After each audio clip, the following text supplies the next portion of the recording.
Good morning, readers. Well, today is July 15th, and it is release day for On the Slab Pie.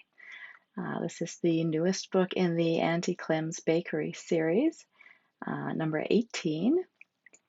And we're back to Vic and Erin in Bald Eagle Falls. And, well, something is going to happen. I'll let you guess what that is. I'm going to do a short reading from the first chapter today of On the Slab Pie, and you can pick it up on my website or at any of the online retailers if you haven't already put in a pre-order for it. If you did pre-order it, it should be in your inbox or on your device already, and you can start reading today. Okay, Chapter 1 from On the Slab Pie. I've never even heard of a slab pie before. Erin studied the materials that her best friend and assistant Vic had assembled for her. Yeah, it must be a southern thing, is it? Suppose so, Vic shrugged. I've never lived anywhere else, so I couldn't tell you. I guess if you never heard of it in Maine. Erin shook her head again.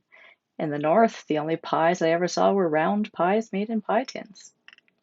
Well, if you have a whole crew to feed, it's a lot less trouble to roll your pastry out onto a cookie sheet, add the filling and a top crust if you're doing that, and pop it in the oven.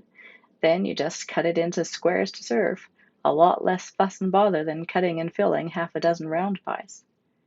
And people do double crusted too? Most of the ones you see now are dessert, and they just do a single crust, but you can make meat and potato pies and then do a double crust so you can pick it up and eat it for lunch. Like an individual sized meat pie. Vic nodded, but a lot less bother. It would be pretty fussy to make individual meat pies for your whole field crew or mining shift, or for a mum with a dozen kids putting them in everyone's lunchbox. I never even thought of such a thing, but it's very practical. And good for a picnic or a fair, Vic grinned widely.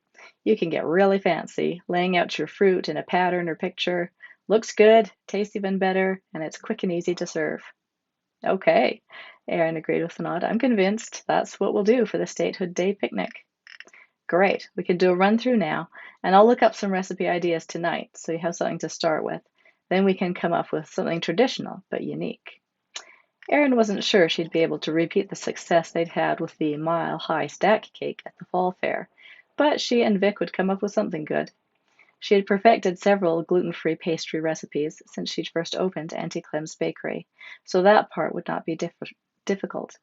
She was sure that it would cook up just as well on the large cookie sheet as in a pie pan, though it might need to be a little stronger to make sure that the pieces in the middle were substantial enough to be removed from the pan without crumbling, even if they were eating them with a plate and fork rather than out of hand.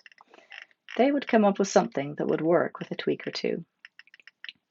After they'd closed shop and gone home, Erin had a light dinner by herself. Tara was on an evening shift with the police department, and Vic was having dinner with her boyfriend, Willie, and debated going for a walk. It was a beautiful day, and she knew that she should take advantage of the cooling evening. She and Vic had vowed to spend more time watching the sunrises and sunsets and enjoying the natural beauty around them. What was the point in working all day indoors and never getting out to enjoy the beauty around them? Not only was Bald Eagle Falls a paradise in the midst of some of the most gorgeous scenery Erin had seen, but she literally had the woods in her backyard, or separated from her backyard by a fence. And the woods were hers, inherited from her Aunt Clementine, along with the house and the storefront that had been the original Auntie Clem's Bakery, the only gluten-free and allergy-friendly bakery in driving distance.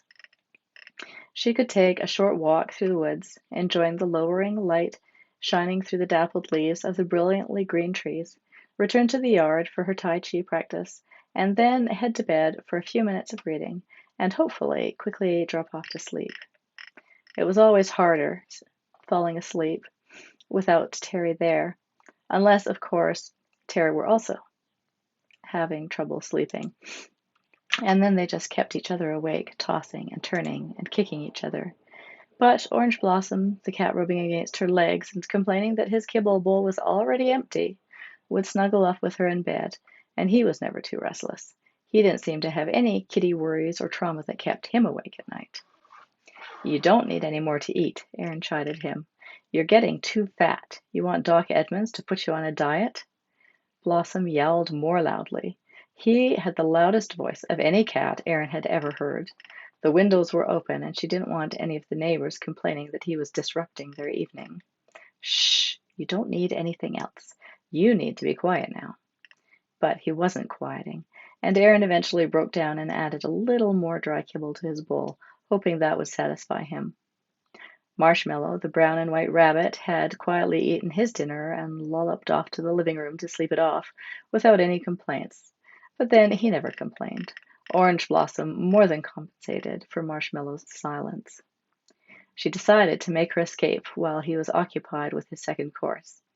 Then, at least, if he started howling for more, she wouldn't be close enough to hear him, and he would eventually get the message and have a nap. After stepping out the back door onto the porch, Erin took a deep breath of the warm, sweet air. Even though she had grown up in the Northeast, moving to Tennessee had been like coming home.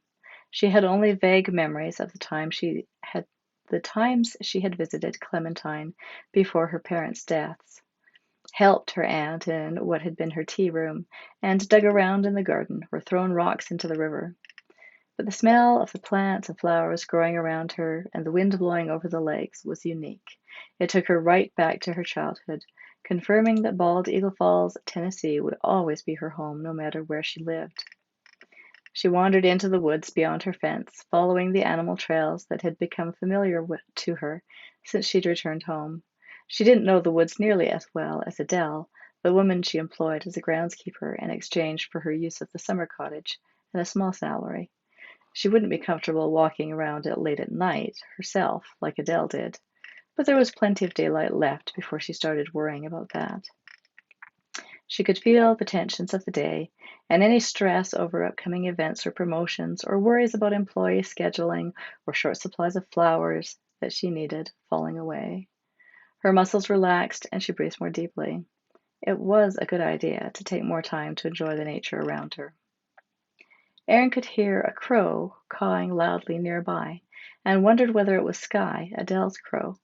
He wasn't exactly Adele's pet, but he came to her for food and companionship, and sometimes when Erin was out in her yard she would feed him a few peanuts or some other treat. The crow's voice mixed with another loud bird. A magpie, Erin decided, listening to it. Both were scavengers and were probably fighting over some tasty morsel dropped by a passerby or the remains of a fox kill. The path she was taking would bring her closer to them. For a moment she hesitated, considered taking a branch off in another direction to avoid disrupting them. But she was curious about what they were fighting over. If it were Sky, then he wouldn't leave just because Erin showed up. He knew her and would just ignore her unless she had a treat for him. In a moment she could see them both, the crow on the ground, his wings flapping, making himself big, and the magpie dive-bombing from above. Erin got closer. She probably didn't want to see exactly what they were fighting over. Scavenging birds weren't exactly known for eating fresh fruit or flowers. She crept a little closer, her eyes on the ground, trying to discern any objects in the shadows of the trees. Late in the day, the shadows were long, and it was hard to make out the shapes in the foliage. Tree stumps, litter, whatever it was the birds were squawking over so excitedly. Erin let out a soft cry when she got close enough to make out the shape of an animal in the undergrowth, and not something dead. It was still alive. She hurried closer, shooing the birds away. "Get out of here! Go on! Get out!" She leaned down to peer into the bush and found herself looking into the round green eyes of a kitten. All right, so that is not a terrible find for Erin to find in the woods.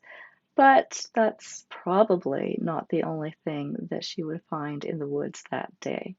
So I will let you pick up on the slab pie and find out what else is going on out there. I'll include links to my website, to On the Slab Pie on my website below, and also to my blog post, which includes a bunch of other new releases from other authors as well. So if you would like to pick up more books from them, then you can. And also the first book in the Auntie Clem's Bakery series, Gluten-Free Murder. If you haven't already read that, then you might like to read it as an introduction to the characters and Bald Eagle Falls. And just as a final note, I have recently posted a Kickstarter to get some crowdfunding for audiobooks in the Zachary Goldman Mysteries series. So if you would like to support me in that Kickstarter, you can help to sponsor me. You can share it with friends who you know like mysteries or audiobooks or whatever. There's some good rewards there that you can pick up if you contribute to the campaign. I'm told that readers tend not to fund for audiobooks and that this will probably not be funded, but let's prove them wrong and see if we can get it fully funded. All right, I'll be back to talk to you next week.